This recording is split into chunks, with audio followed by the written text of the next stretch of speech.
यानंतर आताच्या घडीची एक दुःखद बातमी, शेकापचे ज्येष्ठ नेते एन डी पाटील यांचं निधन झालेलं आहे. ते 93 वर्षांचे होते.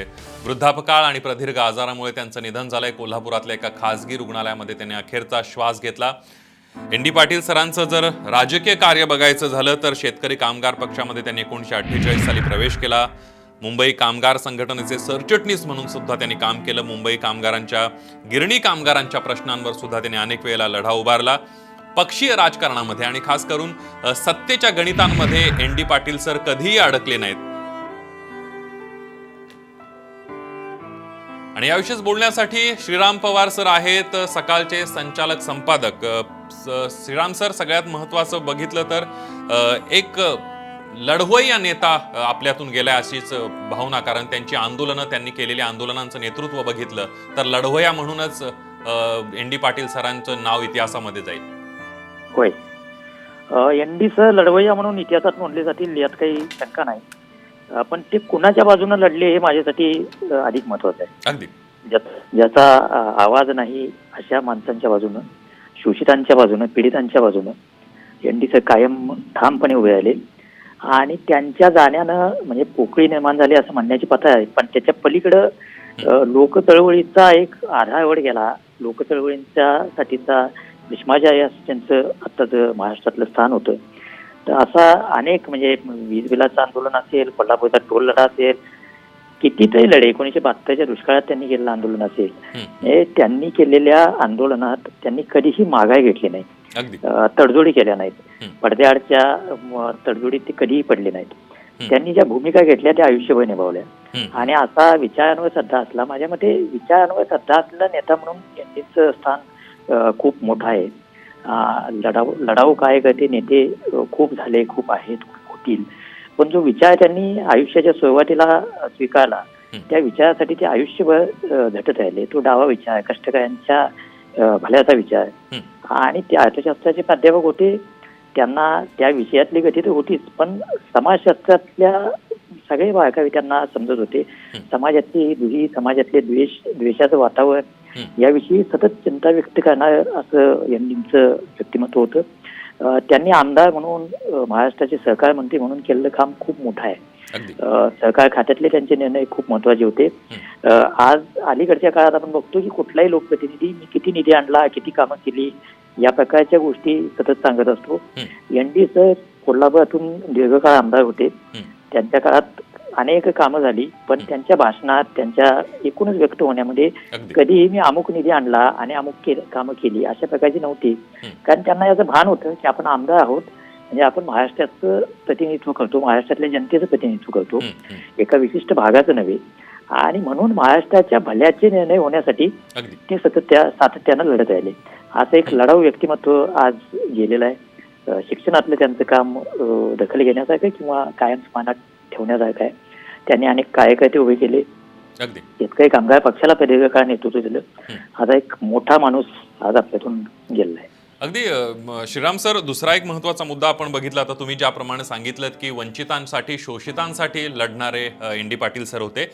म्हणजे शेकापमध्ये प्रवेश केल्यापासून शेतकऱ्यांसाठी उभारलेले लढे, त्यानंतर गिरणी कामगारांसाठी दिलेले लढे असतील, त्यांच्या अन्यायासाठी किंवा त्यांच्या मागण्यांसाठी रस्त्यावर उतरणं असेल, किंवा सीमा प्रश्नाचा विषय असेल, नाही कालचा म्हणजे काही काळापूर्वी कोल्हापूर सारख्या शहरातल्या टोलचा प्रश्न असेल, या प्रत्येक आंदोलना म्हणजे ज्यापर्यंत ते आजारी पडत नाही तोपर्यंत त्यांनी प्रत्येक आंदोलनाचं नेतृत्व केलंय. म्हणजे चळवळीचा आणि लोकांना न्याय देण्याचा ध्यास त्यांचा शेवटपर्यंत होता सर.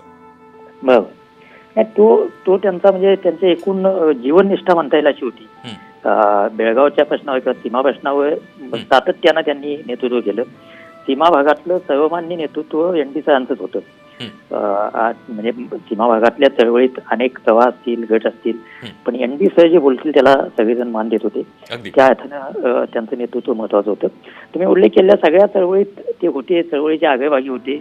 आणि ते चळवळीत पुढे आहेत म्हटल्यानंतर त्या चळवळीत एक ठामपणा यायचा. सरकारमध्ये कुणी असेल, प्रशासनात कुणी असेल, तर त्यांना एन डी सरांनी केलेल्या आंदोलनाची दखल घ्यायलाच लागायची. याचं कारण त्यांचा मार्क्सच्या तत्वज्ञानावर विश्वास होता. तत्वज्ञान म्हणून त्यांनी मार्क्स स्वीकारलं होतं. शेतकरी कामगार पक्षाच्या एकूणच तात्विक बैठकीत ते आहेच. पण त्याच्याशिवाय म्हणजे मार्क्सच्या तत्वज्ञानाशिवाय शाहू फुले आणि आंबेडकर यांच्या विचाराचा तो खऱ्या अर्थानं प्रत्यक्ष ते विचारात आणणारा पाईक असं एन डी साहेबांकडे बघता येईल. त्यामुळे महाराष्ट्र तत्वज्ञान आणि शाहू फुले आंबेडकरांचा जो महाराष्ट्रातला विचार आहे, जो सामान्यांना उभं करणारा विचार आहे, या दोन्हीचा सुंदर मिलाप त्यांच्या सगळ्या वैचारिकतेत, त्यांच्या मांडणीत आणि त्यांच्या आंदोलनातल्या सहभागात आपल्याला दिसतो. अगदी श्रीराम सर, धन्यवाद. तुम्ही या एन डी पाटील सरांच्या कार्याबद्दल बोललात, त्याबद्दल. आपल्यासोबत मेघा पानसरे आहेत, सामाजिक कार्यकर्त्या. मेघाताई, आपण बघितलं एका लढवं या नेत्याचा शेवट झालेला आहे. एन डी पाटील सरांच्या कारकिर्दीकडे बघितलं तर वंचित शोषितांसाठी लढणारा एक नेता आपल्यातून गेलेला आहे.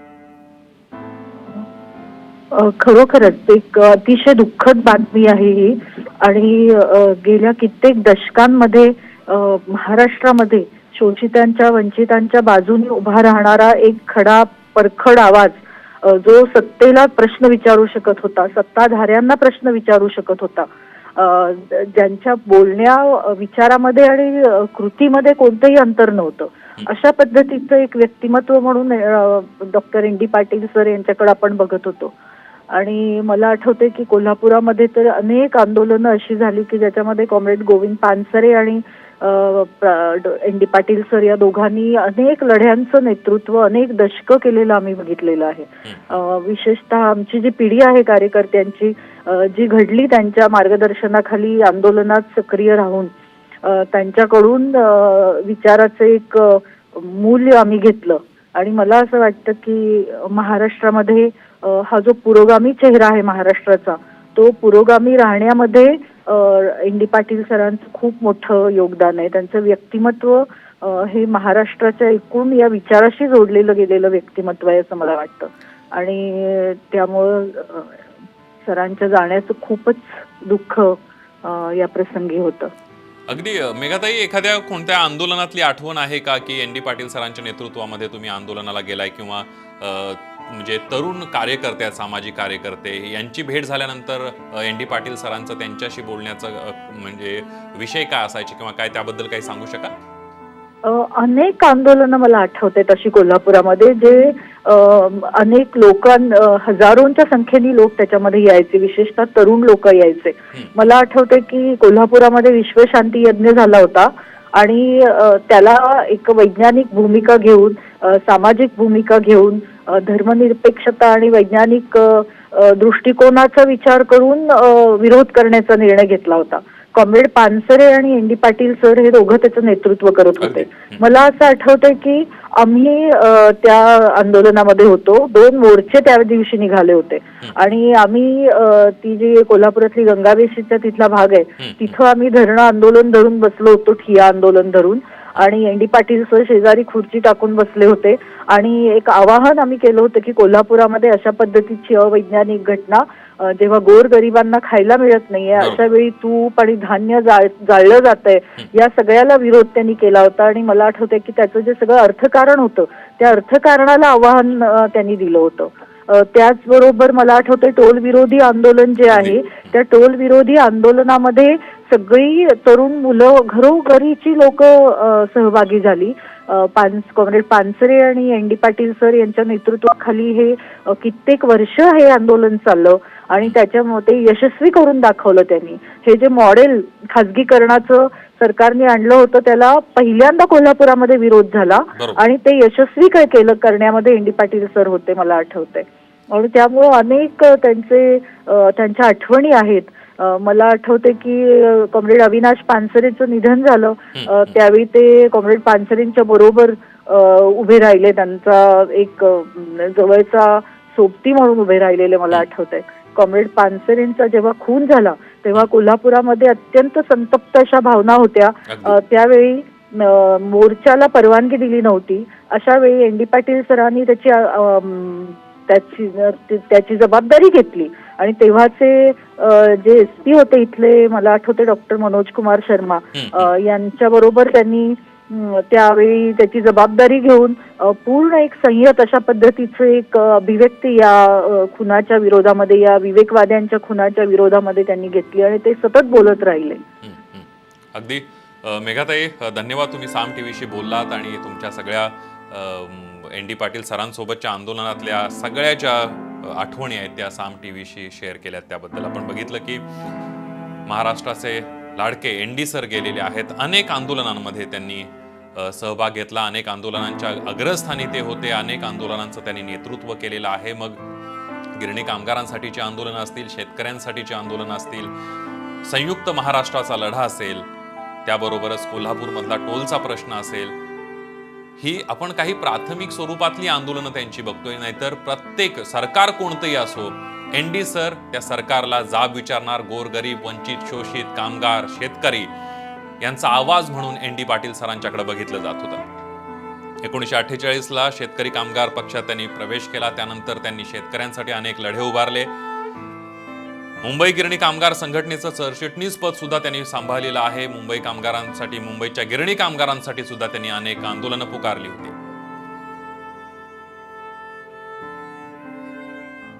अत्यंत दुःखद बातमी मी देत आहे. आत्ता दुपारी 12 वाजता प्राध्यापक एन.डी. पाटील साहेब यांचं निधन आम्ही हॉस्पिटलतर्फे घोषित केलेलं आहे. आणि याविषयीच बोलण्यासाठी स्वाभिमानी शेतकरी संघटनेचे अध्यक्ष राजू शेट्टी आपल्यासोबत आहेत. राजू शेट्टीजी, आपण बघितलं की एक लढवय्या नेता आपल्यामध्ये नाहीये. शेतकरी तुमची जशी शेतकऱ्यांशी नाळ जोडली गेलेली आहे, तसंच त्यांनी शेतकऱ्यांच्यासाठी सुद्धा अनेक लढे उभारलेले आहेत. शेतकऱ्यांच्या न्याय हक्कासाठी ते रस्त्यावर अनेकदा उतरलेले आहेत आणि त्यांची एकूण आंदोलनं बघितली. तुमच्यासारखंच एक चळवळीतलं नेतृत्व होतं, जे चळवळीतले युवा नेते आहेत त्यांना प्रेरणा देणारं एक नेतृत्व गेलेलं आहे. निश्चितच, कारण एन.डी. पाटील साहेब म्हणजे या चळवळीचा एक आधारवड होता. वेगवेगळ्या सामाजिक चळवळीचे ते आश्रयदाते होते आणि ज्या ठिकाणी आवश्यक असेल त्या ठिकाणी ते स्वतः मैदानात उतरून त्या चळवळीचं नेतृत्व करायचे. मग तो कोल्हापूरचं टोल आंदोलन असो किंवा रायगडचं एसईजेडचं आंदोलन असो, भूमी अधिग्रहणाचं आंदोलन असो, वीज दर आंदोलन असो किंवा पाण्याचा प्रश्न असो किंवा सीमा लढा असो, त्या सगळ्या ठिकाणी एन.डी. पाटील साहेब अगदी अग्रभागी असायचे, पुढे असायचे. आणि ते ज्यावेळी रस्त्यावर उतरायचे त्यावेळी सरकार कुठल्याही पक्षाचं असो, सरकार सरकलेलं असायचं आणि त्या आंदोलनामध्ये सरकारला काही ना काही निर्णय घ्यायला लागायचा.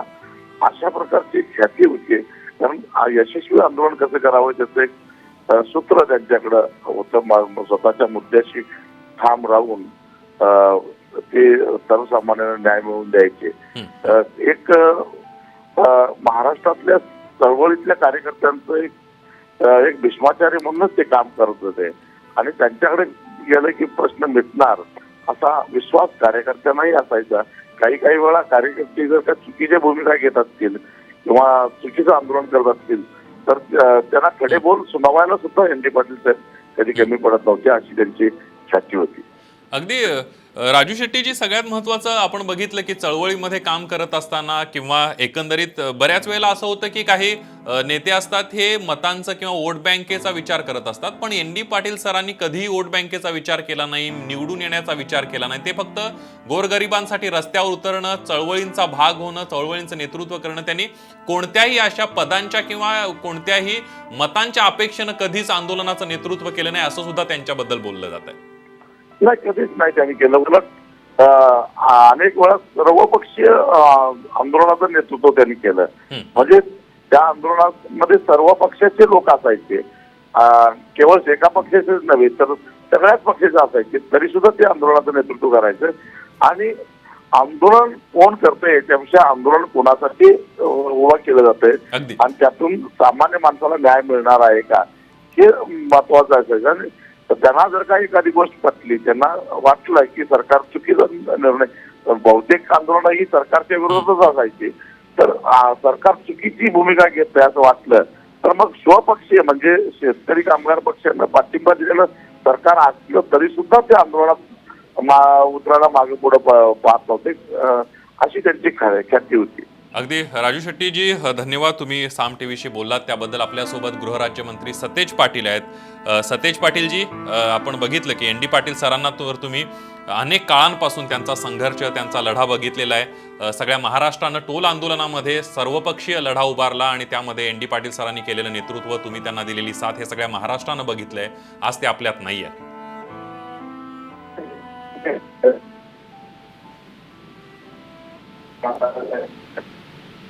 पाटील साहेब, तुमचा आवाज पोहोचत नाहीये. माझा आवाज येतोय तुम्हाला?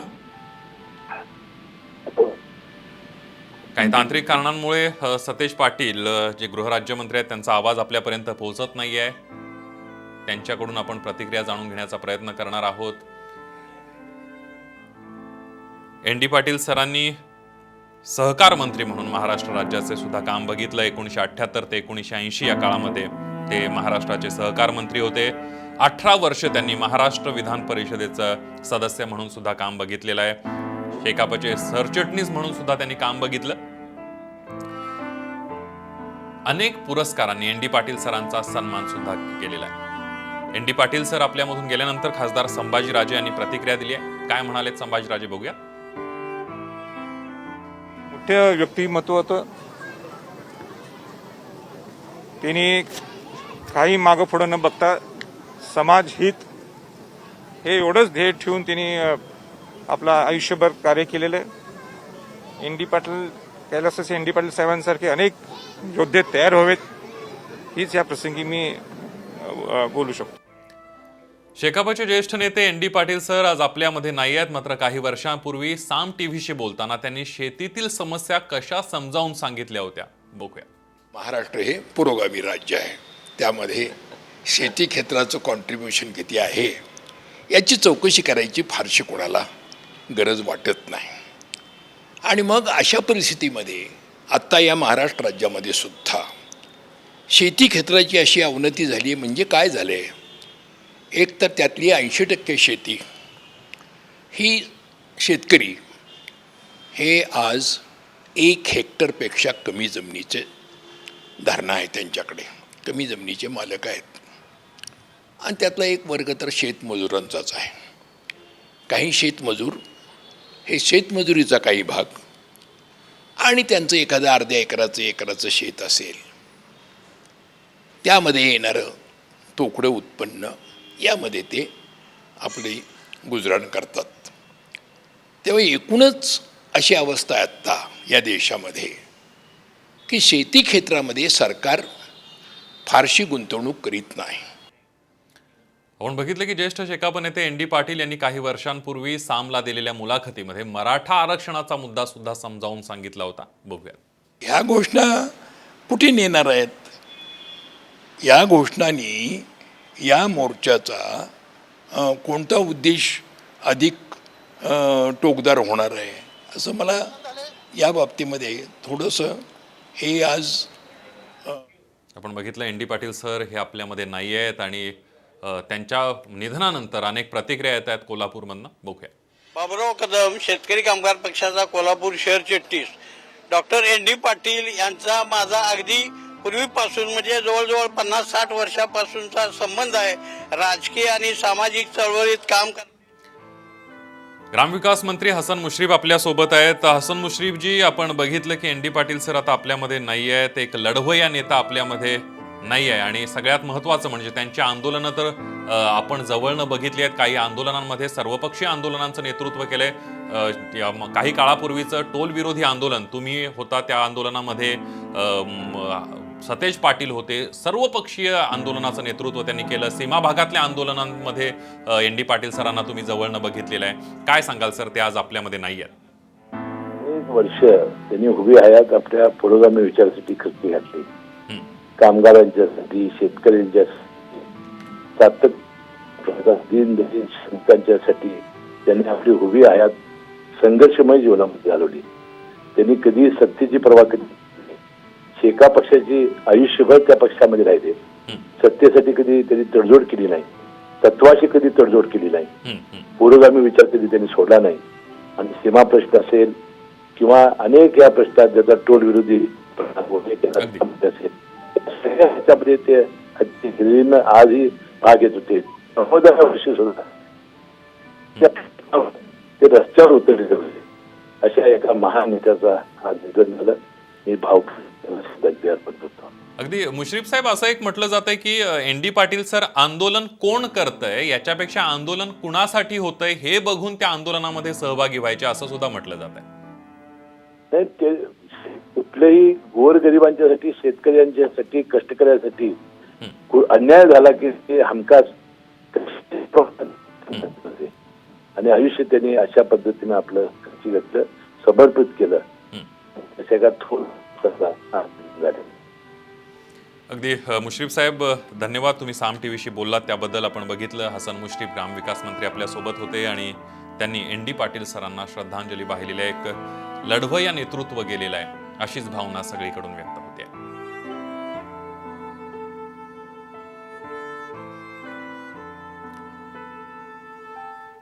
ज्येष्ठ शेकाप नेते ND पाटील यांनी काही वर्षांपूर्वी सामला दिलेल्या मुलाखतीमध्ये मराठा आरक्षणाचा मुद्दा समजावून सांगताना काय म्हटलं होतं बघूया. ह्या घोषणा कुठे नेणार आहेत? या घोषणांनी या मोर्चाचा कोणता उद्देश अधिक टोकदार होणार आहे असं मला या बाबतीमध्ये थोडंसं हे आज थोडंसं ह्याच्या तर्काच्या पलीकडं हे जायला लागले. प्रश्न असा आहे की शाहू महाराज हे नुसते बोललेले नाहीत. त्यांनी सांगितले बुवा मराठ्याची व्याख्या माझी सगळी ही बलुतेदार वगैरे जे आहेत यांच्या सकटच मराठा, सर्व मराठा मराठा त्यांची व्याख्या सर्वसमावेशक आहे. एवढंच नाही तर त्यांनी सांगितलेलं आहे त्या काळामध्ये की आता इथल्या मराठ्यांनी नुसतं आपल्या जातीपुरतं बोलू नये. आणि त्यांनी एक उदाहरण दिलं की जपानमध्ये सामुराई वंशाचा एक राजवट वंशाची राजवट होती आणि ते सगळे सरंजामदार होते, राजे रजवाडे असे राज्य केलेले लोक होते. तर त्या लोकांनी हा जो खालचा दलित वर्ग होता, कनिष्ठ वर्ग होता, तिकडे त्याला तुम्ही दलित म्हणा काही म्हणा, पण जो साधारणपणानं ज्यांना समाजामध्ये कमी दर्जा होता त्या लोकांना त्यांनी आपल्याबरोबर आपले अधिकार त्यांनी स्वतः सोडले. आज सर्वसाधारण नियम काय आहे की ही जी प्रिव्हिलेजेस असतात, खास हक्क, हे खास हक्क प्रस्थापित वर्ग सुखासुखी सोडत नसतो. यू हॅव टू म्हणजे स्नॅच देम, तुम्हाला खेचून घ्यायला लागतात. तशी त्या समाजानं काय केलं की आपले हक्क त्यांनी व्हॉलंटरीली सोडले आणि त्यांनी सांगितलं तुमचं हे कर्तव्य आहे. ND पाटील सरांच्या कारकिर्दीचा आढावा घेऊयात ग्राफिकच्या माध्यमातून. संपूर्ण नाव नारायण ज्ञानदेव पाटील. जन्म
अठरा वर्ष महाराष्ट्र विधान परिषदेचे सदस्य म्हणून सुद्धा त्यांनी काम बघितलं.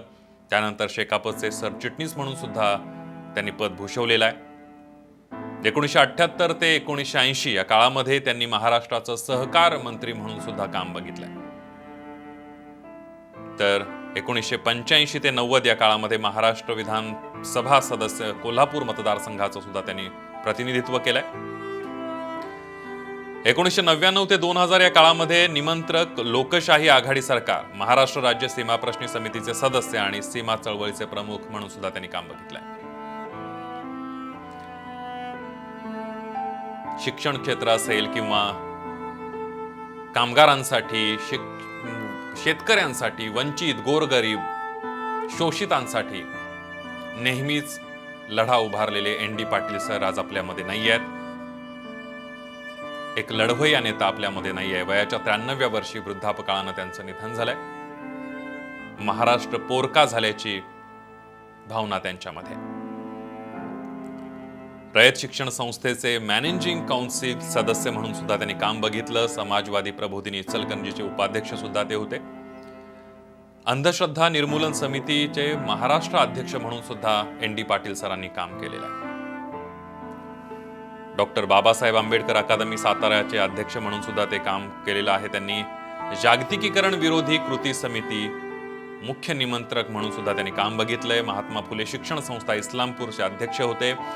दक्षिण महाराष्ट्र शिक्षण प्रसारक संस्था बेळगावचे अध्यक्ष होते आणि महाराष्ट्र राज्य सीमा प्रश्न समितीचे सुद्धा ते अध्यक्ष होते. आणि सीमा प्रश्नाचा जो लढा ज्याचा केंद्रबिंदू होता कोल्हापूर, या लढ्यामध्ये सीमा प्रश्नाच्या लढ्यामध्ये नेहमीच एन.डी. पाटील सर हे अग्रेसर असायचे. त्यांच्या लेखनाकडे जर आपण बघितलं तर समाज विकास योजनेचं वस्त्रहरण नावाची पुस्तिका त्यांची खूप गाजलेली होती. शेत जमिनीवरील कमाल मर्यादा आणि महाराष्ट्र सरकारचा प्रतिगामी कायदा ही पुस्तिका सुद्धा 1962 साली त्यांनी लिहिली. काँग्रेस सरकार आणि शेतकऱ्यांची लूट ही पुस्तिका सुद्धा त्यांची 1962 ला प्रसिद्ध झाली होती. शेतीमालाला किफायतशीर किमतीची हमी आणि घाऊक व्यापाराचं राष्ट्रीयकरण ही 1963 साली त्यांनी एक पुस्तिका लिहिली. वाढती महागाई आणि ग्राहकांची ससे होलपट ही सुद्धा त्यांनी 1966 ला एक छोटंसं पुस्तक लिहिलं होतं. महाराष्ट्र सरकारच्या श्वेतपत्रिकेचं स्वरूप व्हाईट पेपर त्यांनी 1967 ला प्रकाशित केला. आपण जर बघितलं त्यांचं लेखन सुद्धा होतं गोरगरिबांसाठी, शोषितांसाठी, दारिद्र्य रेषेखाली जगणारा जो वर्ग आहे, शेतकरी असतील, कामगार असतील, वंचित, शोषित यांच्यासाठी त्यांचा लढा नेहमी राहिलेला आहे. त्यांनी गोरगरीब जनतेचं प्रतिनिधित्व केलं. लढा कोण उभा राहते, आंदोलन कुणी सुरू केलंय हे न बघता आंदोलन कुणासाठी आहे, या आंदोलनाने कुणाला न्याय मिळणार आहे, यासाठी एन.डी. पाटील सर नेहमी झगडत राहिले. कोल्हापूरचे खासदार संभाजीराजे छत्रपती यांनी एन.डी. पाटील सरांच्या निधनानंतर प्रतिक्रिया दिली आहे. बघूया. मोठं व्यक्तिमत्व होतं. त्यांनी काही मागं पुढं न बघता समाज हित हे एवढंच ध्येय ठेवून त्यांनी आपलं आयुष्यभर कार्य केलेलं आहे. एन.डी. पाटील कैलासाचे एन.डी. पाटील साहेबांसारखे अनेक योद्धे तयार व्हावेत हीच या प्रसंगी मी बोलू शकतो. आपण बघितलं की ज्येष्ठ शेकाप नेते आता श्रद्धांजली सगळेच नेते वाहताना दिसत आहेत आणि एन.डी. पाटील सरांच्या आंदोलनांची प्रत्येक नेत्यांना, आता ते चळवळीतले कार्यकर्ते आहेत, तरुण नेते आहेत, यांनी सुद्धा एन.डी. पाटील सरांच्या आंदोलनातून, त्यांच्या धडाडीतून, त्यांच्या लढण्यामधून प्रेरणा घेतलेली आहे. काही वेळापूर्वी राजू शेट्टी आपल्यासोबत होते. त्यांनी सुद्धा त्यांच्या आठवणी ज्या आहेत आंदोलनांमधल्या या जागवल्या होत्या. एन.डी. पाटील सर आज आपल्यामध्ये नाही आहेत, मात्र काही वर्षांपूर्वी साम टीव्हीशी बोलताना त्यांनी शेतीतील समस्या कशा समजावून सांगितल्या होत्या. बघूया. महाराष्ट्र हे पुरोगामी राज्य आहे. त्यामध्ये शेती क्षेत्राचं कॉन्ट्रीब्युशन किती आहे याची चौकशी करायची फारशी कोणाला गरज वाटत नाही. आणि मग अशा परिस्थितीमध्ये आत्ता या महाराष्ट्र राज्यामध्ये सुद्धा शेती क्षेत्राची अशी अवनती झाली. म्हणजे काय झालं आहे, एक तर त्यातली 80% शेती ही शेतकरी हे आज 1 हेक्टरपेक्षा कमी जमिनीचे धारणा आहे त्यांच्याकडे, कमी जमिनीचे मालक आहेत. आणि त्यातला एक वर्ग तर शेतमजुरांचाच आहे. काही शेतमजूर हे शेतमजुरीचा काही भाग आणि त्यांचं एखादं अर्ध्या एकराचं शेत असेल, त्यामध्ये येणारं तोकडं उत्पन्न, यामध्ये ते आपली गुजराण करतात. तेव्हा एकूणच अशी अवस्था आहे आत्ता या देशामध्ये की शेती क्षेत्रामध्ये सरकार फारशी गुंतवणूक करीत नाही. तर एन.डी. पाटील सर यांनी काही वर्षांपूर्वी सामला दिलेल्या मुलाखतीमध्ये मराठा आरक्षणाचा मुद्दा सुद्धा समजावून सांगताना काय म्हटलं होतं, बघूया. ह्या घोषणा कुठे नेणार आहेत? या घोषणांनी या मोर्चाचा कोणता उद्देश अधिक टोकदार होणार आहे असं मला या बाबतीमध्ये थोडंसं हे आज थोडंसं ह्याच्या तर्काच्या पलीकडं हे जायला लागले. प्रश्न असा आहे की शाहू महाराज हे नुसती बोललेली नाहीत. त्यांनी सांगितले बुवा मराठ्याची व्याख्या माझी सगळी ही बलुतेदार वगैरे जे आहेत यांच्या सकटच मराठा सर्व मराठा त्यांची व्याख्या सर्वसमावेशक आहे. आणि आपल्यासोबत बोलण्यासाठी गृहराज्यमंत्री सतेज पाटील आहेत. सतेज पाटीलजी, आपण बघितलं की एक लढवय्या नेता आपल्यामध्ये नाही आहे. चळवळी, गोरगरीब, वंचित, शोषितांसाठी लढा उभारण्यामध्ये नेहमीच अग्रेसर असणारे एन डी पाटील सर, तुम्ही सुद्धा अनेक आंदोलनांमध्ये त्यांच्यासोबत होता. अनेक सर्वपक्षीय आंदोलनांचं नेतृत्व सुद्धा एन डी पाटील सरांनी केलेलं आहे. आज ते आपल्यामध्ये नाही आहेत. आदरणीय एन डी साहेब जाण्यामुळं एक मोठी पोकळी महाराष्ट्राच्या समाजकारणामध्ये निर्माण झालेली आहे. कारण की आपण म्हणलं तसं सगळ्यांची मोठ बांधून एखाद्या प्रश्नावर लढा देणे, या वयात सुद्धा त्यांनी सातत्यानं वंचिताचे प्रश्न असतील, विजेचा प्रश्न असेल, सीमा प्रश्न असेल, मराठा आरक्षणाचं आंदोलन असेल, या सर्वांमध्ये पुढाकार त्यांनी घेतला होता. आणि एन डी साहेब जिथं असतील तिथं पक्षविरहित आंदोलन किंवा पक्षविरहित विचारधारा घेऊन पुढे जाण्याची भूमिका सर्वांचीच राहायची. महाराष्ट्राची हानी झालेली आहे. कोल्हापूरवासी म्हणून गेले अनेक वर्ष त्यांचं वास्तव्य 50 वर्ष कोल्हापूरमध्ये होतं आणि आम्हा सगळ्यांना एक मार्गदर्शक होते की राज्य हे कुठल्या दिशेनं गेलं पाहिजे, कुठल्या विचारानं गेलं पाहिजे. आणि दुर्दैवानं ती विचारसरणी गेलेली आहे असं मला वाटतं. आज कोल्हापूरमध्ये ते खाजगी दवाखान्यामध्ये होते, त्यातून ते बाहेर येतील अशी आम्हाला अपेक्षा होती, परंतु दुर्दैवानं ते आमच्यातून निघून गेलेले आहेत आणि त्यांना श्रद्धांजली व्यक्त करतो. उद्या आज कुटुंबियांशी चर्चा होऊन उद्या कदाचित अंत्यसंस्कार करण्याचा निर्णय होईल. सकाळी एक 4 तास अंत्यदर्शन हे शाहू कॉलेज सदर बाजार येथे करून दुपारी अंत्यसंस्कार करावा अशा पद्धतीच्या नियोजनाची चर्चा सुरू आहे. एक तासाभरात निश्चित होईल. अगदी सतेज पाटीलजी, दुसरा एक महत्वाचा मुद्दा म्हणजे आपण बघितलं तर सीमा प्रश्नाचं आंदोलन, म्हणजे ज्याचा केंद्रबिंदू कोल्हापूर आहे आणि जिथून तुम्ही नेतृत्व करता कोल्हापूरचं, या सगळ्यामध्ये मागचा टोलचं आंदोलन असेल, सर्वपक्षीय नेत्यांच्या आंदोलनाची मोड बांधली. तुम्ही त्यावेळेला सत्तेत होतात आणि आंदोलनाचं नेतृत्व एन डी पाटील सरांनी केलं आणि त्या लढ्याला यश सुद्धा आलं. एकंदरीत बघितलं तर आंदोलन हा जीव होता, गोरगरिबांसाठी एक तळमळ होती, ती तुम्ही जवळनं बघितली एन डी पाटील सरांची. नाही, सत्तेत कोण आहे याच्यापेक्षा मी भूमिका कुणाची मांडतो याला ते महत्व देत राहिले. बरोबर. म्हणूनच ते नेहमीच त्यांना सर्वांचा पाठिंबा राहिला. मी म्हणतो ना, शेती वीज पंपाच्या संदर्भातला विषय या राज्यातल्या शेती वीज धारकांचा मसिहा मानला जाईल किंवा या त्यांना तारणहारा आज गेला असं म्हणायला हरकत नाही. कारण की या प्रश्नासंदर्भात देखील अगदी मागच्या वर्षीपर्यंत ते मंत्रालयात आम्ही येऊ नका म्हणलं, आमचा मी बैठक घेतो म्हणलं, तरी इरिगेशन फेडरेशनच्या बैठकीला ते उपस्थित गाडीतून या ठिकाणी आले. म्हणजे शेवटच्या क्षणापर्यंत सामान्य माणसासाठी मी लढलं पाहिजे आणि त्याचे प्रश्न सोडवले पाहिजे, हीच भूमिका त्यांची या ठिकाणी राहिली. अगदी पाटील साहेब, धन्यवाद. तुम्ही साम टीव्हीशी बोललात त्याबद्दल. आपण बघितलं गृहराज्यमंत्री सतेज पाटील आपल्या सोबत होते. सामाजिक कार्यकर्त्या मेघा पानसरेंची प्रतिक्रिया येते बघूया. त्या मॉर्निंग वॉकला सर्वांच्या आधी एनडी सर त्या ठिकाणी असायचे. काय कित्येक वर्ष, मला आठवते जवळजवळ 5 वर्ष आम्ही दर 20 तारखेला एक निर्भय मॉर्निंग वॉक काढत होतो. त्यामागची भावना अशी होती की अनेक विवेकवाद्यांना ज्या धमक्या आल्या होत्या त्या विशेषतः मॉर्निंग वॉकला गेल्यानंतर त्यांना मारण्याच्या धमक्या येत होत्या. त्या पार्श्वभूमीवर हा निर्भय मॉर्निंग वॉक होता आणि त्याचा एक निर्भय आवाज एन डी पाटील सर होते. सगळ्यांच्या आधी पहिली येणारी व्यक्ती तिथं एन डी पाटील सर असेल. इव्हन व्हीलचेअरवरून ते तिथं येऊन बसत असत. जोपर्यंत ते अगदीच बेड रिडन झालं नाही तोपर्यंत ते तिथं येत असत. तर मला असं वाटतं की ही फार दुःखद घटना आहे आमच्यासाठी.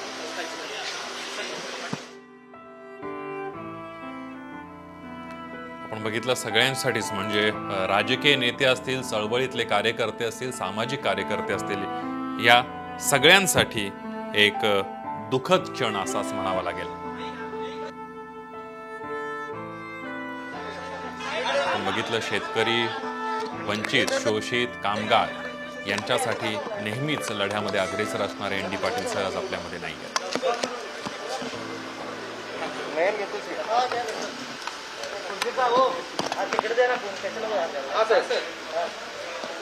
आज प्राध्यापक एन डी पाटील साहेबांचं 94व्या वर्षी त्यांचं दुःखद निधन झालं. आपण पाहिला असाल की आयुष्यभर पुरोगामी विचाराचा त्यांनी जागर केला.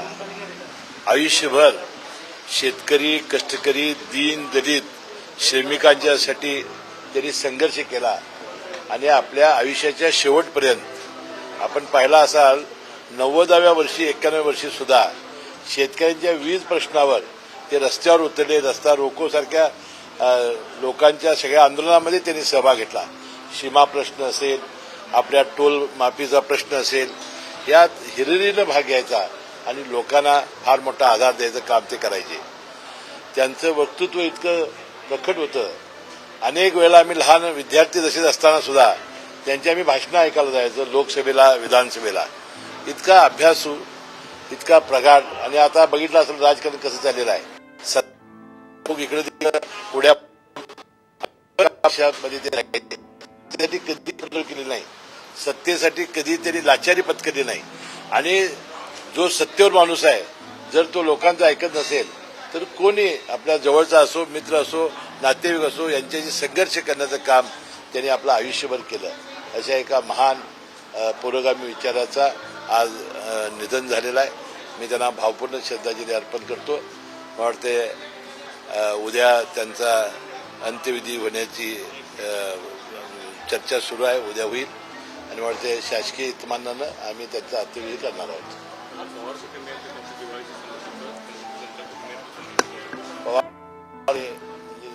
आपण बघतोय की काही व्यक्ती इतक्या थोर असतात की त्यांच्या जाण्यानं अवघा समाज पोरका होतो. शेकापचे ज्येष्ठ नेते प्राध्यापक एन डी पाटील सर यांच्या निधनानं महाराष्ट्र पोरका झालाय. एन डी पाटील सर यांनी वयाच्या 93व्या वर्षी कोल्हापुरात अखेरचा श्वास घेतला. गेल्या काही दिवसांपासून त्यांची प्रकृती चिंताजनक होती. मात्र पाटील सरांनी सांगितल्याप्रमाणे डॉक्टरांनी त्यांच्यावर व्हेंटिलेटरसारखे आधुनिक उपचार केले नाहीत. शरीराला त्रास होईल असे अत्याधुनिक उपचार करू नका असं सरांनी कुटुंबियांना सांगून ठेवलं होतं. शेकापचे ज्येष्ठ नेते ही एन डी पाटील सरांची मात्र एक ओळख. कृषी, सहकार, शिक्षण, कामगार, समाजकारण, अर्थकारण, राजकारण अशा अनेक क्षेत्रांमध्ये सरांनी अथक कार्य केलंय. महत्वाचं म्हणजे त्यांनी अनेक आंदोलनं उभारली, पण ती सत्तेच्या आशेपोटी किंवा लालसेपोटी नव्हे तर तळागाळातील लोकांच्या कल्याणासाठी. शरीर साथ देत नसूनही अलीकडच्या काळापर्यंत ते आंदोलनामध्ये उतरायचे, लढा द्यायचे. आपल्या कार्याप्रती इतकी कटिबद्धता, इतकी कमिटमेंट हल्ली क्वचितच आढळते. अशा या महाराष्ट्राच्या लाडक्या एन डी सरांना साम आणि सकाळ परिवारातर्फे भावपूर्ण श्रद्धांजली.